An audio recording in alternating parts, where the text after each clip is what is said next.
திருச்சிற்றம்பலம். திருமூலரையா திருவடிகள் போற்றி போற்றி. குருவடியும் திருவடியும் வணங்கின்ற பதிவை ஆரம்பிக்கலாம். அடியார்களே, முழுமையாக கேளுங்க. இது உங்களுக்கான பதிவாக கூட இருக்கலாம். இறைவன் சொல்கின்றார் அப்படிங்கும் போது நாம் கேட்கின்றோம். அவ்வளவுதான். ரொம்ப எளிமையான விஷயம். அது ரொம்ப தெளிவாக புரிஞ்சுக்கணும். அப்படின்னா, ஒரு வினைக்கும் இன்னொரு வினைக்கும் தொடர்பு உண்டா அப்படிங்கிறத நம்ம பல நேரங்களில் யோசிச்சிருப்போம். கண்டிப்பாக தொடர்பு இருக்குது அப்படிங்கிறத நம்ம புரிந்து கொள்ள வேண்டும். நம்ம வாழ்க்கையில் நிகழ்கின்ற எந்த ஒரு விஷயமாயினும் காரண காரியம் இல்லாமல் நிகழ்வது இல்லை. நம் வாழ்க்கையிலே தினந்தோறும் பார்க்கின்ற நபர்கள் ஏதேனும் ஒரு புள்ளியிலே வேறொரு காலகட்டத்திலே நம் வாழ்க்கையோடு இணைக்கப்பட்டிருக்கிறார்கள் அப்படிங்கிறது தான் ரொம்ப உண்மை. நம்ம நடந்து போய்கிட்டு இருக்கும்போது ஏதேனும் ஒரு பக்கத்திலே ஒரு முகத்தை பார்ப்போம். அந்த முகம் என்ன காரணம் என்று தெரியாமல் நம் மனதிலே பதிந்துவிடும். நம் கடந்து போய்விடுவோம். ஏதேனும் ஒரு காலகட்டத்திலே அந்த நபரால் நமக்கு ஒரு நன்மையோ தீமையோ ஏற்படலாம். அது கணக்கு அப்படின்னு சொல்லக்கூடியது. ஒரு வினைக்கும் இன்னொரு வினைக்கும் தொடர்பு உண்டு அப்படிங்கிறது. இது ரொம்ப ஆழமாக புரிஞ்சுக்க வேண்டியது இருக்குது. காரணம் என்னன்னா, சில பேருக்கு முற்பிறவி அடுத்த பிறவி அப்படிங்கிறதெல்லாம் நம்பிக்கை இருக்காது இல்லையா? நம்பிக்கை இருப்பவர்கள் அதனை எளிதாக புரிந்து கொள்வார்கள். நம்பிக்கை இல்லாதவர்கள் அதை தவிர்த்து விட்டு போவார்கள். அடியேன் குறிப்பிடுவது இந்த பிறவி ஏன் ஏற்பட்டது அப்படிங்கிறதற்கான ஒரு அடிப்படையான விஷயம். இது ஆதாரத்துடன் நம்மால் நிரூபிக்க முடியுமா அப்படின்னா, அது அவரவர் உணர்ந்தால் மட்டுமே முடியும். அறிவியல் பூர்வமாக அப்படின்னா, அறிவியலும் இன்னும் பெரிய ஆழத்தை ஒன்றும் அடையவில்லை அப்படிங்கிறதும் நம்ம அறிந்து தெரிந்து கொண்ட ஒரு விஷயம். இன்னும் அறிவியல் அது இன்னும் ஆழங்களை எட்டி பார்த்து கொண்டே தான் இருக்கிறது. ஒரு எல்லையை கடந்து பயணித்து கொண்டே இருக்கிறது. அதற்கென்று ஒரு முடிவு இல்லாத காரணத்தினால் இந்த முற்பிறவி அடுத்த பிறவி என்பதெல்லாம் உண்மையா பொய்யா அப்படிங்கிற ஆராய்ச்சி அதில் சென்று கொண்டே தான் இருக்கும். சரி, அது ஒரு பக்கம் நாம் வைத்து கொள்ளலாம். ஆன்மீக ரீதியிலே நமக்கு நமது குருமார்கள் எடுத்துரைப்பது முற்பிறவி அடுத்த பிறவி அப்படிங்கிறதெல்லாம் இருக்குது அப்படிங்கிறாங்க. நம்ம ஏன் இப்போ இதை பேசுகிறோம்? இன்னொரு இடத்துல நம்ம என்ன சொன்னோம்? ஒரு வினைக்கும் இன்னொரு வினைக்கும் தொடர்பு உண்டா? ஆம், உண்டு அப்படிங்கிறது. அடியேன் ஒரு விஷயத்தை தெளிவாக சொல்லணும். ரொம்ப சாதாரணமாக ஒரு விஷயம். ஒரு 2 ஆண்டுகளுக்கு முன்னர் அடியேன் வாழ்க்கையிலே நிகழ்ந்தது. இது மாதிரி நிறைய விஷயம் நிகழ்ந்திருந்தாலும் அந்த ஒரு வினை அப்படிங்கிறது அடியேனுடைய எண்ணங்களை முற்றிலுமாக மாற்றியது. அதற்கு முன்னாடி இந்த மாதிரி சொல்பவற்றையும் நான் கேட்டிருக்கின்றேன் அடியேன். இருந்தாலும் அது பெரிய தாக்கத்தை மனதிலுடைய ஏற்படுத்தியதில்லை. நம்ம அலைபேசியை கையில் வச்சுக்கிட்டு அன்னைக்கு இருந்த செயலியிலே ஒரு காணொளி அடியேன் பார்க்க நேரிட்டது எதேர்ச்சியாக. ஒரு சின்ன குழந்தையின் கையிலே மோதிரம் மாட்டிக்கொண்டது. அந்த கையிலே அடிபட்டு விட்டது. அது மோதிரம் வெளியே எடுக்க முடியாத அளவுக்கு போய்விட்டது. அதை எவ்வாறு எடுக்கலாம் அப்படின்ட்டு ஒரு நபர் அந்த காணொளியை பதிவு செய்திருந்தார். அது எதேர்ச்சியாக கண்ணில் பட்டது. அது அடியேனும் அதில் ஏன் அப்படின்னு தெரியாமல் அதை கவனம் செலுத்தி பார்த்து கொண்டிருந்தோம். ஒரு சின்ன நூலை வச்சு பண்ணக்கூடிய வித்தை அப்படின்னே வச்சுக்கலாம். அது அழகாக கலட்டி எடுத்தாங்க. எண்ணெயை கையில் தடவிட்டு அந்த நூலை வெளில விட்டு சுற்றி அப்படியே எடுக்கும்போது வந்தது. அந்த காணொளியை அடியேன் கண்டேன். அது ஏன் என்று தெரியாமல் மனதிலே பதிகிறது. அடுத்த நாள் காலையிலே அருகாமையிலே வசிக்கக்கூடிய நண்பர் ஒருவர் வீட்டிலே அவர் குழந்தைக்கு அந்த கையிலே மோதிரம் மாட்டிக்கொண்டது. இது சத்தியமான உண்மை.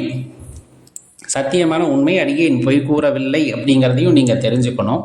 அந்த பையனின் கையிலே மாட்டிக்கொண்டது. கை வீங்கி விட்டது. என்ன பண்ணுவதுன்னு தெரியாமல் அவங்க அப்பா பதறி போய், சரி அந்த நகை ஆசாரிக்கிட்ட கொண்டு போய் அதை வெட்டி எடுக்கலாம் அப்படின்ட்டு போகிறாரு.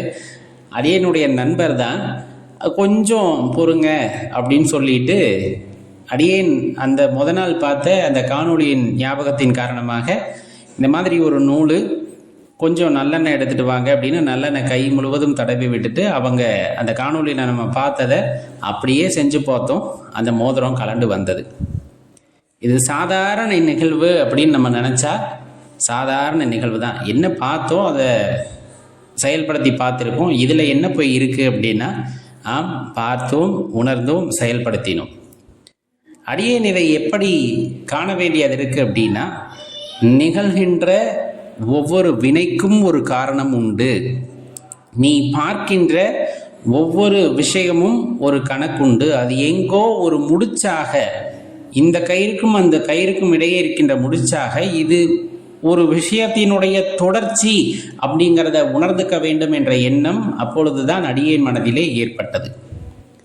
அதற்கு முன்னாடி ஆழமான நம்பிக்கை இருந்தாலும் அதற்கு பிறகு இந்த வாழ்க்கையிலே எது நடந்தாலும் அது சிவபெருமானால் நடத்தப்படுகின்ற விளையாட்டு, காரண காரியம் இல்லாமல் எதுவும் நிகழாது அப்படிங்கிறத அடியேன் உணர்ந்து கொண்ட தருணம் அது. அதன் பிறகு எந்த வினை நிகழ்ந்தாலும் அந்த வினையை உதறிவிட்டு போவதில்லை. அதை கண்டு அதனை அனுபவித்து அது நடத்துவது இறைவன் என்பதை உணர்ந்து, நன்மையாக இருந்தால் ஏற்றுக்கொண்டு தீமையாக இருந்தால் ஒதுங்கி செல்ல வேண்டும் அப்படிங்கிறதையும் அந்த நேரத்தில் நம்ம உணர்ந்து கொண்டோம். இது மாதிரி உங்கள் வாழ்க்கையில் எங்காவது நிகழ்ந்திருக்கும், யோசிச்சு பாருங்களேன். ஏதேனும் ஒரு விஷயத்தை முன்னரே இறைவன் நமக்கு கற்றுக் கொடுத்திருந்திருப்பார். அது நம் வாழ்க்கையிலே வரக்கூடிய ஒரு பெரிய பிரச்சனையிலிருந்து நம்மை காப்பாற்றி இருக்கும். அல்லது நீங்கள் ஒரு கருவியாக இருந்து பிறர் வாழ்க்கையிலே ஏற்பட போகின்ற ஒரு பிரச்சனையிலிருந்து அவர்களை நீங்கள் காப்பாற்றி இருக்கக்கூடும். அப்போ இந்த தொடர்பு அப்படிங்கிற ஒரு விஷயம் இருக்குல்ல, இந்த வினை அப்படிங்கிறது, ஒரு வினைக்கும் இன்னொரு வினைக்கும் தொடர்பு உண்டா அப்படின்னு கேட்டால் கண்டிப்பாக உண்டு. அப்படிங்கிறத அனுபவபூர்வமாக நம்ம சில இடங்களில் உணர்ந்து கொள்ளும் பொழுது அதற்கான மதிப்பு சற்றே அதிகமாகும் அப்படின்னா அது மிகையல்ல. இப்போ நீங்கள் உங்கள் வாழ்க்கையை எடுத்துக்குங்க. ஏன் சிவபக்தி வந்தது? வாழ்க்கையில் ஏன் சிவபக்தி வந்தது? அதுக்கு எதுவும் காரண காரியம் இருக்குமா அப்படின்னு கேட்டால், பொதுவாக காரண காரியம் பார்த்தெல்லாம் பக்தி வராது அப்படின்னு சொன்னாலுமே காரணத்தோடு காரியத்தோடு தான் அந்த பக்தி உங்களுக்குள் வந்திருக்கும். என்ன, எனக்கு ஒரு காரு வாங்கணும், எனக்கு ஒரு வீடு வாங்கணும் அப்படிங்கிற காரண காரியம் இல்லை. சிவபக்தி ஒரு மனிதனின் மனதுக்குள்ளே வருகிறது அப்படிங்கிற பட்சத்தில் கண்டிப்பாக அது காரணத்தோடு தான் வரும். இந்த ஆன்மாவிற்கு முக்தி அளிக்க வேண்டும் அப்படிங்கிற காரணம். அப்போ அந்த முக்தி அளிக்க வேண்டும் அப்படின்னா சில காரியங்களை இந்த உயிர் செய்ய வேண்டும் அப்படிங்கிறத வைத்து தான் நமக்குள்ள அந்த சிவபக்தி அப்படிங்கிற ஒரு விஷயம் ஏற்படுகிறது. அந்த காரண காரியத்தை நாம் அறிந்து கொண்டு புரிந்து கொள்கின்றோம், அதன் வழியிலே நாம் செயல்படுகின்றோம். அப்படிங்கும் போது கண்டிப்பாக அதை நோக்கி நாம் இழுத்து போகும். இப்போ அடியேன் சொன்ன விஷயத்தை யோசிச்சு பாருங்க. முத நாள் அந்த காணொலியை பார்க்கின்றோம், அது காரணமாக எனக்கு கொடுத்தது. அடுத்த நாள் அந்த பையனுக்கு கை வீங்குது, அந்த வினையை ஆற்றும் போது அது சரியாகிறது, இது காரியம். அப்போ காரண காரியத்துடன் தான் எதுவும் நிகழும். அப்படிங்கிற பட்சத்தில் சிவபக்தி நமக்குள்ளே வருது அப்படின்னா கண்டிப்பாக அது காரண காரியத்தோடு தான் வரும்.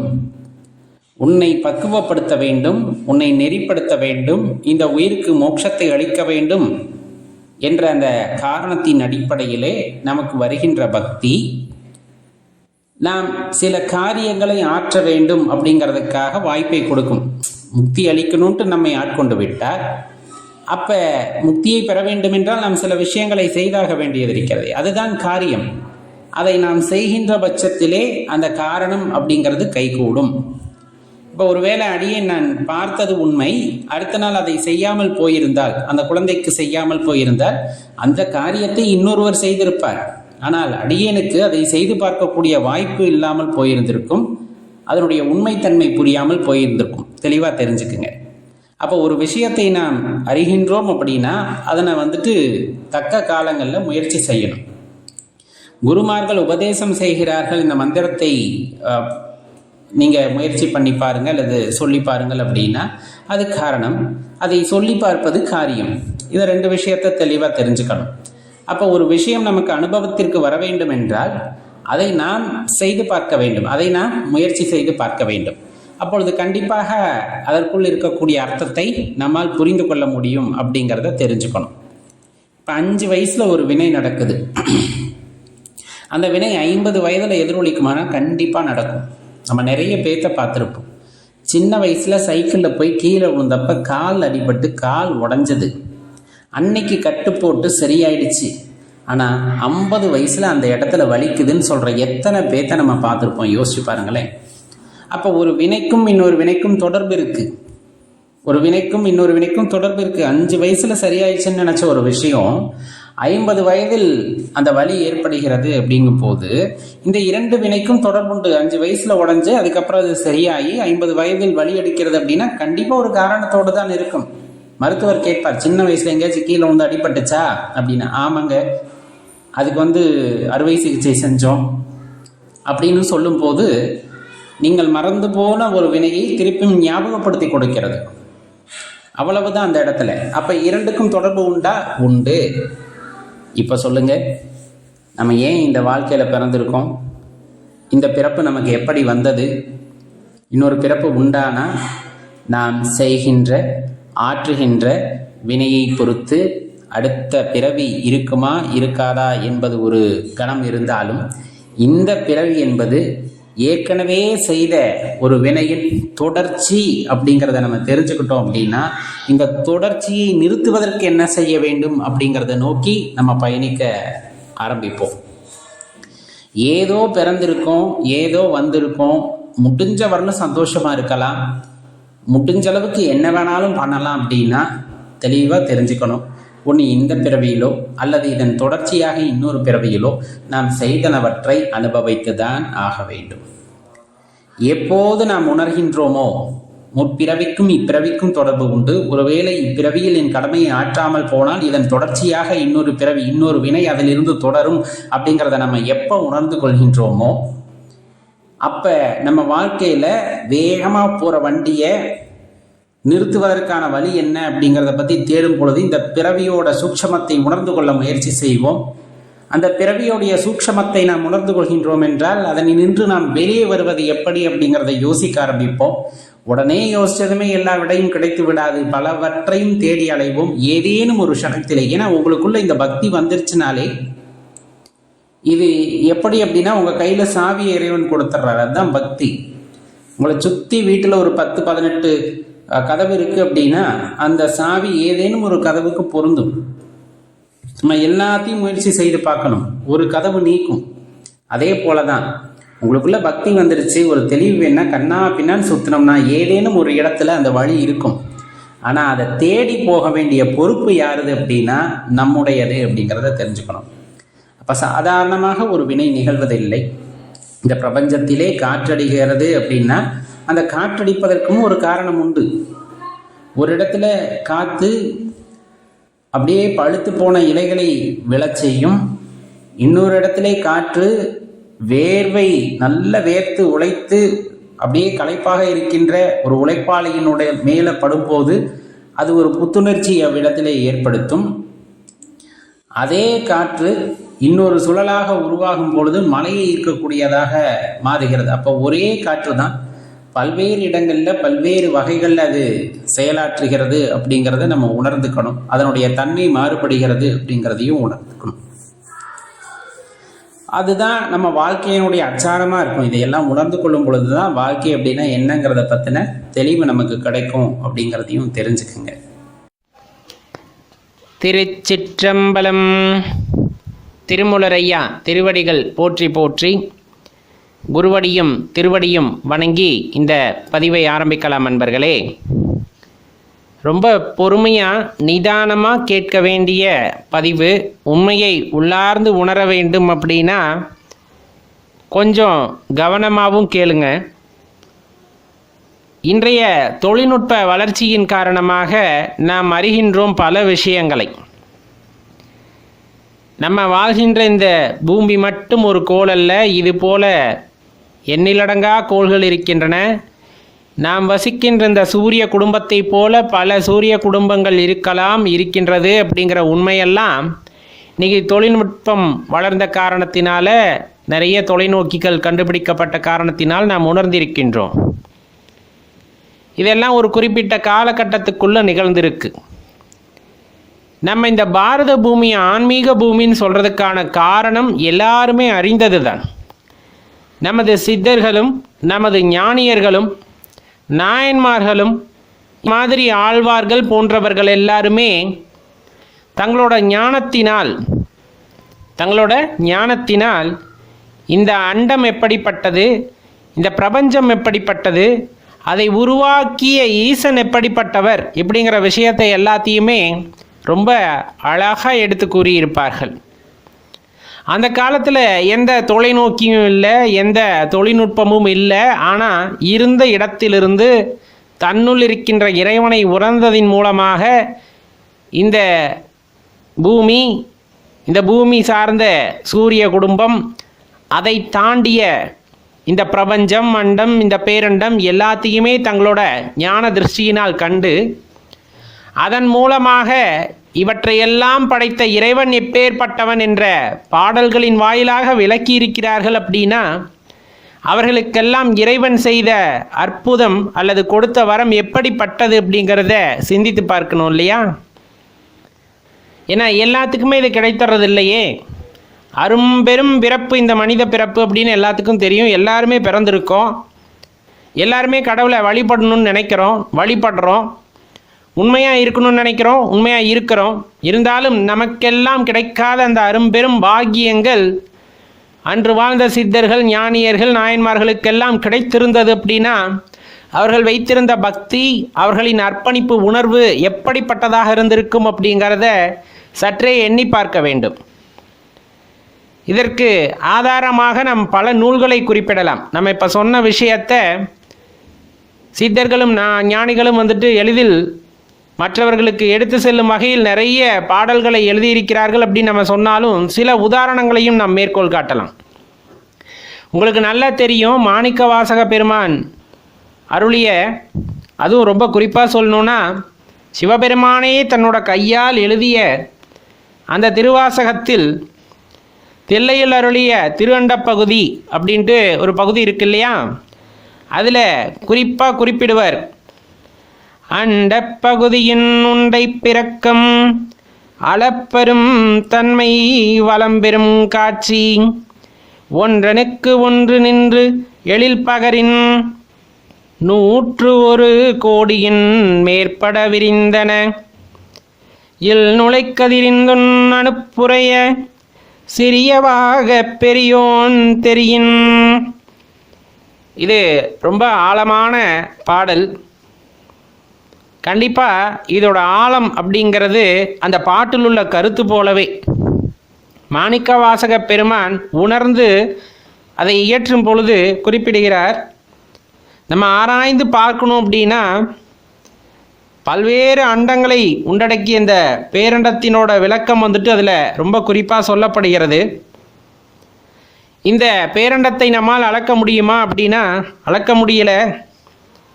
அதை மனக்கண்ணில் பார்க்கும்போது அதோட காட்சிகளால் மெய் சிலிர்த்து போக வேண்டியது இருக்குது. அதோட காட்சி ஒன்றுக்கொன்று செய்கின்ற அழகையெல்லாம் சொல்லணும்னு நினைக்கிறோம். அப்படிங்கும் போதே அது 100 கோடிகளுக்கு மேல் விரிந்து நிற்கின்றன அப்படிங்கிற மாதிரியான விளக்கம் அதில் வருகிறது.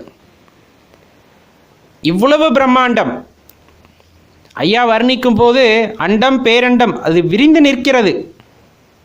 அதை எவ்வாறு சொல்ல முடியும்? அது சொல்வதற்கு வார்த்தைகளே இல்லை. அவ்வளவு அழகாக இருக்கிறது இறைவனின் படைப்பு. இவ்வளவு அழகான இறைவன் படைப்பை நான் மிகைப்படுத்தி கூற வேண்டுமா, அல்லது இதை படைத்த இறைவனை பற்றி நான் பாட வேண்டுமா? அப்பா அவர் எவ்வளவு பெரியவராக இருப்பார். இவ்வளவு பெரிய பிரம்மாண்டமான இந்த பிரபஞ்சம், நம்ம சொல்லக்கூடிய பேரண்டம், ஒரு வீட்டில் கூரை இருக்குன்னா அந்த கூரையில் ஒரு சின்ன துளை இருக்கும். அந்த சின்ன துளை வழியாக சூரிய கதிர் உள்ளே வருது. அந்த சூரிய கதிரை விட இதெல்லாம் சின்னதாக இருக்கும் அப்படிங்கிற மாதிரியான ஒரு தோற்றத்தை தனது வரிகளின் மூலமாக ஏற்படுத்துகிறார். உண்மைதானுங்களே. இந்த படைப்பை பார்த்து நம்ம பிரமித்து போகின்றோம். ஒரு அருவிக்கு போனோன்னா அந்த அருவியை பார்த்து பிரமித்து நிற்கிறோம். இயற்கை எழில் கொஞ்சுகின்ற இடங்களை பார்த்தால் நாம் பிரமித்து நிற்கின்றோம். இந்த பூமியில் மட்டும் நம்ம இன்னும் மற்ற கிரகங்களை பார்த்ததில்லை. மற்ற கிரகங்களில் எப்படி இருக்குன்னு தெரியாது. அதுலேயும் இந்த சூரிய குடும்பத்தை தாண்டி எந்த சூரிய குடும்பம் இருக்குது, அதில் என்ன வளமை இருக்குது, இது எதுவுமே தெரியாது. இவ்வளவும் பார்த்து பார்த்து செதுக்கியிருக்கின்ற அந்த இறைவன் அப்படிங்கிறவர் எப்படிப்பட்டவராக இருப்பார், நம்ம வழிபடுகின்ற ஈசன் அப்படிங்கிறவர் எப்படிப்பட்டவராக இருப்பார் அப்படின்னு நம்ம யோசித்து பார்க்கணும் இல்லையா? கண்டிப்பாக யோசித்து பார்க்க வேண்டும். ரொம்ப தெளிவாக சொல்லப்போனால், நம்ம மனசில் இருக்கக்கூடிய அகங்காரம் அழியணும்னா இதை பற்றி யோசித்தோன்னா போதும். வாழ்க்கையில் நான் தான் பெரியவன், நான் தான் கோடீஸ்வரன், சும்மா 100 கோடி 200 கோடி பணத்தை இறைவன் என்கிட்ட கொடுத்துருக்கிறார், நான் தான் இருக்கிறதுலே பெரியவர், நான் பார்த்து தான் கோயிலுக்கு நிறைய செய்யணும், நான் தான் சிவபெருமானுக்கு கோயிலுக்கு இதை செய்கிறேன் அதை செய்கிறேன், இந்த மாதிரி ஏதாச்சும் என்ன இருந்ததுன்னா தயவு செஞ்சு விட்டுருங்க. வாழ்க்கையில் அந்த மாதிரி எண்ணமே வேண்டாம். எல்லா பொருளையும் பார்த்து பார்த்து படைத்த இறைவனுக்கு நீங்கள் கொண்டு போய் செய்வதா அப்படிங்கிற அந்த கேள்வியை கேட்டு பாருங்களேன், நகைப்பு தான் வரும். யாருக்கு யார் செய்கிறது, யாருக்கு யார் செய்வது? அப்போ அவருக்கு கைமாறா நம்ம என்ன செய்ய முடியும்? நம்ம எல்லாத்த விட நல்ல நிலைமையில் இருக்கோம். இப்படிப்பட்ட ஒரு நிலைமையில் நம்மளை இறைவன் வைத்திருக்கிறார் அப்படின்னா அது கொண்டு போய் பொருளாக நீங்கள் செய்ய வேண்டாம். பணமாக பொருளாக கொண்டு போய் எந்த இடத்துலையும் நீங்கள் செய்ய வேண்டாம். அது அவர் எப்போவுமே எதிர்பார்த்ததில்லை. ஏன்னா எல்லாமே அவரது கொண்டு போய் நீங்கள் என்ன திருப்பி அவர்கிட்டயே கொடுக்கறது? புரிகிறதா? செய்கின்ற பொருள் யாவும் இருக்கின்ற பொருள் யாவும் அவர் படைத்தது, அவருடையது. வாழ்கின்ற சில காலத்தில் அதை பட்டா போட்ட மாதிரி இது என்னது அப்படின்னு நம்மளாம் நினச்சிக்கிட்டு அதை கொண்டு போய் அவருக்கு கொடுக்குறோமா, அதில் ஒரு கர்வம். நான் கொண்டு போய் பாலை கொடுத்தேன் அபிஷேகத்துக்கு, நான் கொண்டு போய் பூக்களை கொடுத்தேன் அபிஷேகத்துக்கு. யார் நீங்கள் கொண்டு போய் கொடுக்கறதுக்கு? அது அவருக்கு கொடுக்கறதுக்கு. அவருக்கு ஒன்றால் கொடுக்க முடியும்னா ஒரே ஒரு விஷயத்தை தான் கொடுக்க முடியும். ஈசனுக்கு உன்னால் கொடுக்க முடிந்தது ஒன்றே ஒன்று தான், அர்ப்பணிப்புடன் கூடிய பக்தி. அர்ப்பணிப்புடன் கூடிய பக்தியை மட்டும்தான் நீ அவரிடம் செலுத்த முடியும். வேறு எதுவும் நீ கொடுக்கறதுக்குள்ள அங்கே ஒன்றும் கிடையாது. அவ்வளோ பெரிய ஆட்களும் நம்ம கிடையாது. உள் மனசில் அப்படியே கசிந்து உருகின்ற அன்போடு நீங்கள் செய்கின்ற அந்த பக்தியை மட்டும்தான் இறைவன் ஏற்றுக்கொள்கின்றார். மனசில் வஞ்சனையே இல்லை, மனசில் வஞ்சனையே இல்லை, எல்லாமே சிவபெருமான் அப்படிங்கிற மாதிரி இருக்கின்ற அந்த தருவாயில் நம்ம செய்கின்ற அந்த உண்மையான அன்பு மட்டும்தான் அவருக்கு தேவையானது அப்படிங்கிறத மறந்துட வேண்டாம். அப்போ நம்ம ஏதாச்சும் செய்யணும்னு நினச்சா செய்யலாமா? அது உங்கள் மூலியமாக நடக்க வேண்டும் என்று இருந்தால் கண்டிப்பாக செய்து தான் ஆக வேண்டும். ஆனால் அதுக்கு எதுக்கும் பேர் ஒட்டாதீங்க, எந்த இடத்துலையும் பேரை பதிச்சுக்காதீங்க. இது நான் செஞ்சேன், என்னால் செய்யப்பட்டது. சிவனால் சிவனுக்காக சிவனே செய்து கொண்டார், அவ்வளோதான். அப்படி அந்த பெரும் புரிதல் நம்மளுக்குள்ளே உண்டாயிருச்சு அப்படின்னா இந்த வாழ்க்கையானது பார்ப்பதற்கும் அழகாக இருக்கும், நாம் ரசிப்பதற்கும் மிகவும் அழகாக இருக்கும். அண்டம் பேரண்டத்தை விட ரொம்பவும் அழகானது அப்படின்னா அதை படைத்தவன், அதை உருவாக்கியவன் இல்லையா? இறைவனை வந்துட்டு தாயாக, தந்தையாக, நண்பனாக, காதலனாக, இந்த மாதிரி எப்படி வேணாலும் உரிமை கொண்டாடலாம். பெரும்பாலும் ஐயனிடம் வந்துட்டு என்ன வேண்டணும் அப்படிங்கிறது நமக்கு எல்லாத்துக்கும் நல்லா தெரிஞ்சிருக்கும் இப்போ இருக்க காலகட்டத்தில். ஆனால் ஆரம்ப காலகட்டத்தில் எனக்கு அதை கொடு, இதை கொடு, வீட்டை கொடு, சம்பளத்தை கொடு, காசை கொடு, இப்படி தான் வேண்டியிருப்போம். அதெல்லாம் வந்துட்டு நிலையற்றது அப்படின்னு ஒரு பக்குவத்துக்கு வந்ததுக்கப்புறமா இப்போ என்ன வேண்டணும் அப்படிங்கிறது நல்லா தெரிஞ்சிருக்கும். அப்படி இன்னும் புரிந்து கொள்ளவில்லை அப்படின்னாலும் இப்போ நம்ம சொல்லக்கூடிய ஒரு விஷயத்தை புரிஞ்சுக்கிட்டிங்கன்னா நம்ம என்ன வேண்டணும் அப்படிங்கிறதோ அல்லது நமக்கு என்ன தேவை அப்படிங்கிறதோ நீங்கள் புரிந்து கொள்ளலாம். எந்த ஒரு பொருளாக இருக்கட்டும், அது எங்கிருந்து வந்ததோ அங்கே திரும்பி செல்ல வேண்டும், அதுதான் நியதி. இது எல்லாத்துக்குமே பொருத்தமானது தான். கொஞ்சம் கொஞ்சமாக யோசித்து பார்த்திங்கன்னா எல்லாமே புரிய வந்துடும். உதாரணத்துக்கு ஒரு விஷயத்தை எடுத்துக்கலாம். நம்ம கண்ணு முன்னாடி நடக்கக்கூடிய ஒரு விஷயம் அறிவியல் பூர்வமாக எல்லாருமே அறிந்து கொண்டதும் கூட. இப்போ கடல் நீர் இருக்குது, சமுத்திரம் இந்த எல்லா இடத்துலையும் பரவி காணப்படுகிறது. அது ஆவியாகி மேகமாக மாறி அது நிலப்பரப்பில் வந்துட்டு மழையாக பொழிகிறது. ஒவ்வொரு இடத்துல பெய்யும் போது அந்த நீர் தேங்குவதற்கேற்ப பார்த்திங்கன்னா பல பெயர்களில் வழங்கப்பட்டாலும் அது திரும்பவும் எங்கே தான் போய் சேருது அப்படின்னு பார்த்தா கடலுக்கு தான் போய் சேரும். அந்த நீர் எல்லாமே வந்துட்டு எங்கே தான் போய் சேருது? கடலுக்கு தான் போய் சேருது. அப்போ இந்த பிரபஞ்சத்தில் படைக்கப்பட்ட ஜீவன்கள் எல்லாமே தன்னோட வேலையை முடித்து கொண்டு எங்கே தான் போயாக வேண்டும் அப்படின்னா, எங்கிருந்து வந்தோமோ அங்கு தான் சென்றாக வேண்டும். எங்கிருந்து வந்திருப்போம் அப்படின்னா சிருஷ்டிகர்த்தாவிடமிருந்து வந்திருப்போம், திருப்பியும் அவரைத்தான் போய் சென்றடைய வேண்டும். அதுதான் நம்மளோட இலக்கு. அப்போ இந்த கர்மா அப்படிங்கிற ஒரு விஷயமானது நம்மை திரும்பவும் இங்கே இருக்க செய்து விடுகிறது அப்படிங்கிறது உங்களுக்கு நல்லாவே தெரிஞ்சிருக்கும். நம்ம செய்த பாவ புண்ணியங்களுக்கு ஏற்ப, செய்த நல்வினை தீவினைக்கு ஏற்ப வந்துட்டு நமக்கு மறுபிறப்பு அப்படிங்கிறது திரும்ப திரும்ப கிடைக்கிறது. அப்போ எப்படி நம்ம திரும்பி அதே இடத்துக்கு போக முடியும் அப்படிங்கிறத பார்த்தோன்னா, எப்போவுமே ஒரே ஒரு விஷயம், ஒரு தெளிவான இடம் இருக்கிறது, தண்ணீர் தெளிவாக இருக்கிறது அப்படின்னா அதுக்குள்ளே இருக்கக்கூடிய பொருட்களை வந்துட்டு எளிதாக இனம் கண்டு கொள்ள முடியும். அதே போல தான் மனதானது சுத்தமாகவும் தெளிவாகவும் இருக்கும்போது இறைவனை சென்றடைவதற்கான வழிவகைகள் வந்துட்டு அங்கே தெரிய ஆரம்பிக்கும். அப்போ இப்போ நம்ம மனசு சுத்தமாக இல்லையா அப்படின்னா, சுத்தமாக இல்லைன்னா என்ன, அசுத்தமாக இருக்குன்னா கரை படிஞ்சிருக்கு அப்படிங்கிறத விட, இந்த கோபம், குரோதம், காமம், இன்னும் சொல்லப்போனால் மதம், ஆச்சரியம், இந்த மாதிரி சொல்லக்கூடிய விஷயங்களால் அது கலங்கப்பட்டிருக்கு. அந்த கலங்கப்பட்டிருக்க மனசை வந்துட்டு தெளிவடையணும் அப்படின்னா, இது எல்லா விஷயங்களையும் மாயை அப்படிங்கிற விஷயத்தை நாம் தெரிந்து கொண்டால் மட்டும்தான் அதிலிருந்து படிப்படியாக விலகி நிற்க முடியும். ஏன்னா உடனே எல்லா விஷயங்களிலும் தவிர்த்து கொள்வது அப்படிங்கிறது ஒரு சாதாரண பிறவி எடுத்த நமக்கு அவ்வளவு சாதாரண விஷயம் அல்ல. அப்போ வந்துட்டு படிப்படியாக எல்லா விஷயங்களையும் ஒதுக்கி, இது எல்லாம் நிரந்தரமல்லன்னு ஒதுக்கி ஒரு குறிப்பிட்ட நிலை வரும்போது அந்த மனதானது ஒரு தெளிவடைகிறது. இப்போ நம்ம சொன்ன மதம், ஆச்சரியமாகட்டும், நிறைய விஷயங்கள், காமம், குரோதம், லோபம், இந்த மாதிரி எல்லா விஷயங்களிலிருந்தும் நம்மை விடுபடுத்தி தனியே நின்று பார்க்கும் பொழுது மனம் தெளிவடைகிறது. அந்த தெளிவான மனதின் மூலமாகத்தான் இறைவனை நம்மால் உணர்ந்து கொள்ள முடியும். அவர் யார் என்பதை உணர்ந்து கொள்ள முடியும். அவருடன் மீண்டும் சேர்வதற்கு என்ன வழி என்பதை தெரிந்து கொள்ள முடியும். ஆக மொத்தம் பார்த்தீங்க அப்படின்னா, நம்ம எங்கிருந்து வந்தோமோ அங்கே செல்வது தான் நியதி. ஆனால் அதற்கான காலகட்டங்கள் ஒவ்வொரு வகையில் மாறுது. சில நேரங்களில் வெள்ளப்பெருக்கு எடுத்து எந்த இடத்துலையும் அணையில் தங்காமல் திருப்பி நீர் வந்துட்டு கடலுக்கு போயிடுது. சில இடத்துல என்ன ஆகுதுன்னா, ஏரி, குளம், குட்டைகளில் தேங்கி திருப்பியும் நீராவியாகி மழையாக பெய்ந்து ஆறுகள் வழியாக மீண்டும் கடலுக்கு செல்வதற்கான வாய்ப்பு அதற்கு கிடைக்கிறது.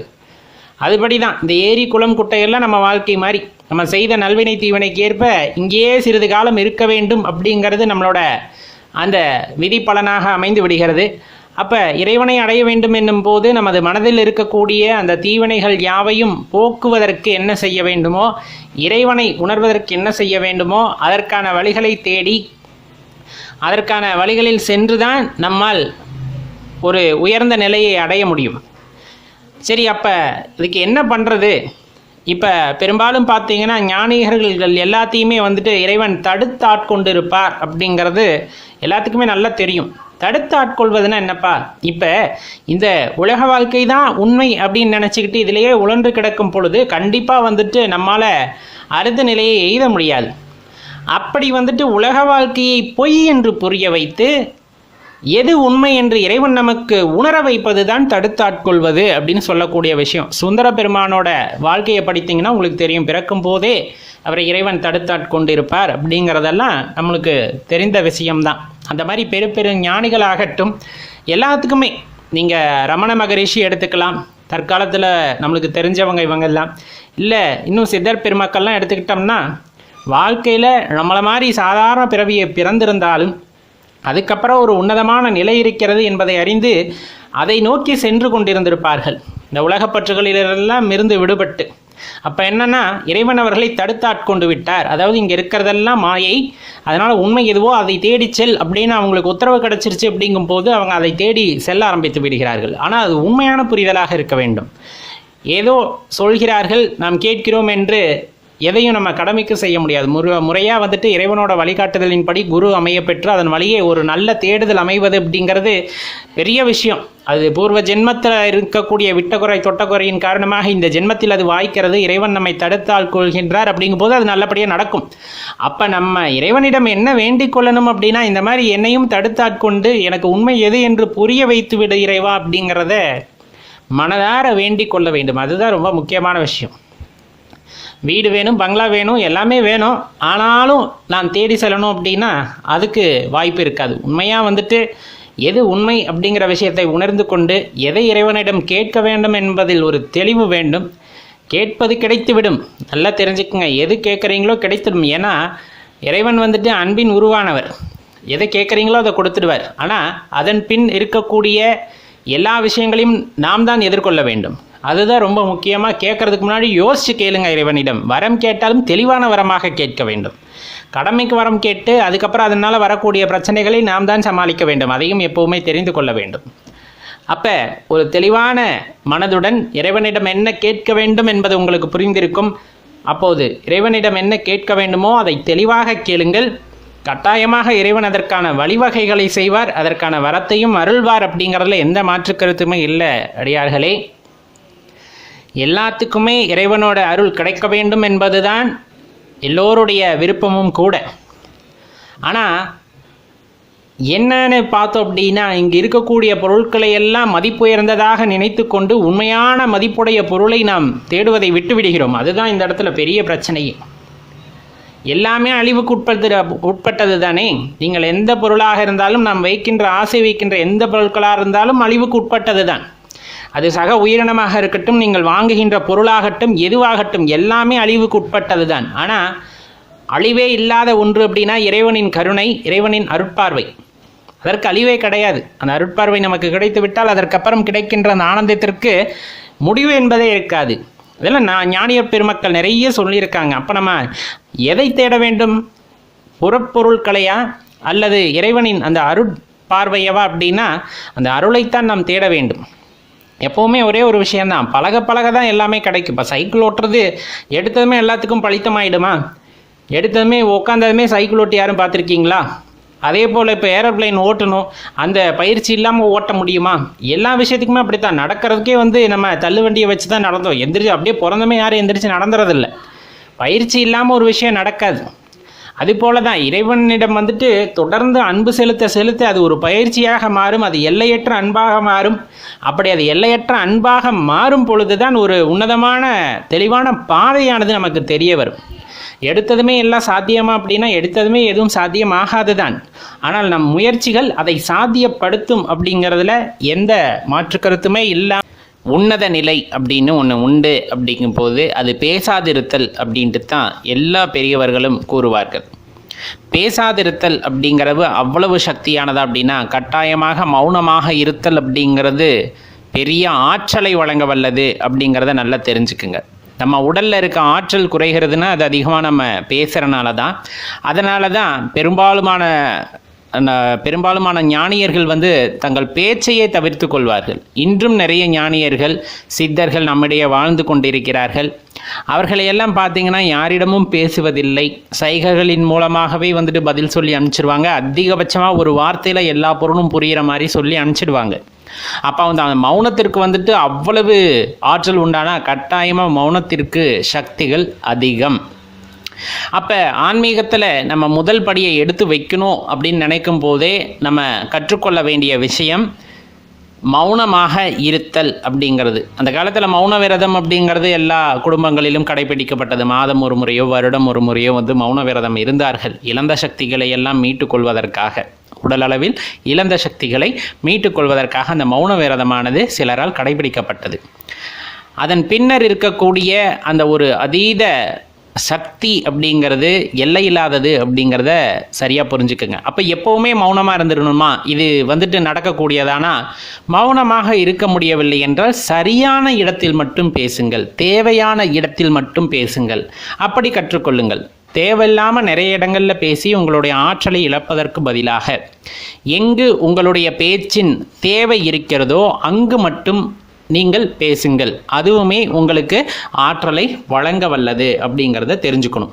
இன்னும் சொல்லப்போனால் பேசுகின்ற வார்த்தைகள் கூட மிகவும் அன்பானதாகவும் அரவணைப்பானதாகவும் ஆதரவானதாக இருக்கும் பட்சத்தில் இன்னும் சிறப்பான ஆற்றலானது உங்களுக்கு கிடைக்கப்பெறும் அப்படிங்கிறத மறந்துட வேண்டாம். அப்போ இந்த இடத்துல ஈஸ்வர ஸ்வரூபம் அப்படிங்கிறது அமைதி நிலை அப்படின்னு நம்ம சொல்கிறோம். அப்படிங்கும்போது கண்டிப்பாக அந்த அமைதி நிலையை அடையும் போது இந்த பிரபஞ்சத்தை உற்று நோக்கக்கூடிய அந்த ஆற்றலானது நமக்கு கிடைக்க பெறுகிறது. அந்த பிரபஞ்சத்தில் இருக்கக்கூடிய ஆற்றல்களில் பஞ்சபூத தத்துவங்களை பிரித்து பார்க்கக்கூடிய ஆற்றல் நமக்கு கிடைத்து விட்டால், அதை பற்றி உணர்ந்து கொண்டு விட்டால் படிப்படியாக எல்லாம் கைகூடும் அப்படிங்கிறத இந்த நேரத்தில் நீங்கள் தெரிந்து கொள்ள வேண்டும் நண்பர்களே. ஏன்னா ஒரே விஷயம், இறைவனோட அருட்பார்வை எல்லாத்துக்கும் கிடைக்குமா அப்படின்னு கேட்டோம்னா, கண்டிப்பாக தன்னை உணர்ந்தவர்களுக்கும் சரி, தன்னை உணர துடிப்பவர்களுக்கும் சரி, தன்னை இல்லை என்று கூறுபவர்களுக்கும் சரி, அந்த இறைவன் வந்துட்டு சரிசமமாக எல்லாத்தோட மனப்பக்குவத்துக்கு தகுந்த மாதிரி தன் இருப்பை உணர்த்தி கொண்டு தான் இருப்பார். சில இடங்களில் வெளிப்படையாக உணர்த்தி விடுகிறார், சில இடங்களில் வந்துட்டு மறைமுகமாக உணர்த்துகிறார், சில இடத்தில் மறைந்தே இருக்கின்றார். அவ்வளவுதான் வித்தியாசமே தவிர அவர் இருப்பு என்னமோ உறுதியான ஒரு விஷயம். இப்போ இல்லைன்னு சொல்கிறவங்க கிட்ட கூட இறைவன்கிற வார்த்தையை அடிக்கடி வந்துவிடும். கடவுள் அப்படிங்கிற வார்த்தையை திருப்பி திருப்பி அவங்க பயன்படுத்திடுவாங்க. நம்ம கூட குறைந்த அளவு தான் வந்துட்டு இறைவனை ஞாபகம் வைத்து கொண்டிருப்போம். ஆனால் அவரை இல்லை என்று சொல்வதற்காக அவர்கள் நினைக்காத நேரமே இருக்காது.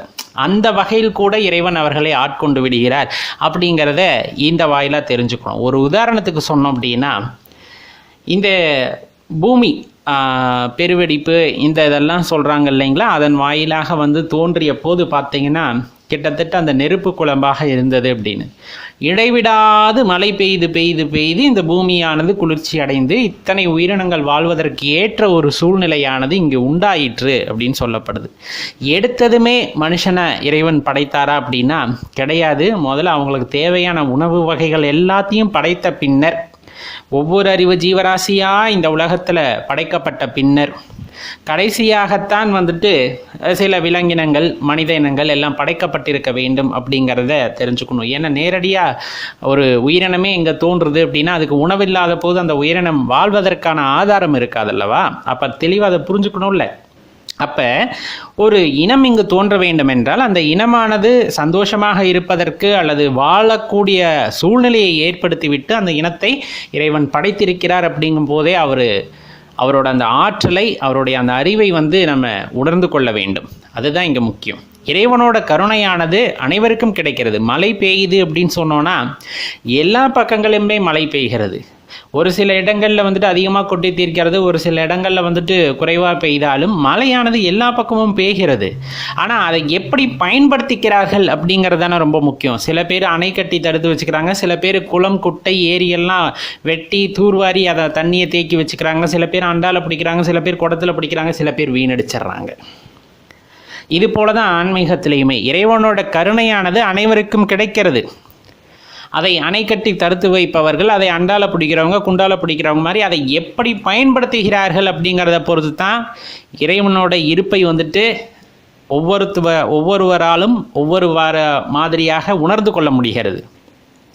அவ்வளவுதானே தவிர இல்லை என்று கூறுபவர்கள் மனதிலும் இல்லை என்று இல்லாமல் நிறைந்திருக்கிறார் எம்பெருமான் அப்படிங்கிறதா இந்த இடத்துல உண்மையான ஒரு விஷயம். அப்போ என்ன ஒரு தாற்பயத்தை இங்கே புரிஞ்சுக்கணுன்னா, அவருடைய கருணையை நாம் உணர்ந்து கொள்ள வேண்டும், அதன் வாயிலாக நாம் சரியாக அதை பயன்படுத்தி கொள்ள வேண்டும் அப்படிங்கிறத தான் இந்த நேரத்தில் தெரிஞ்சுக்கணும். மௌனம் மிகப்பெரிய மருந்து. இறைவனின் கருணையை பயன்படுத்தக்கூடிய அந்த தன்மை கிடைத்து அதை சரியாக பயன்படுத்தும் போது அவரை உணர்ந்து கொள்ள முடியும் அப்படிங்கிற அந்த ஒரு விஷயத்தை தெரிஞ்சுக்கிட்டால் போதும், ரொம்ப ஒரு ஆனந்தமான வாழ்க்கையானது அமையப்பெறும் நண்பர்களே. ஓம் நம சிவாய.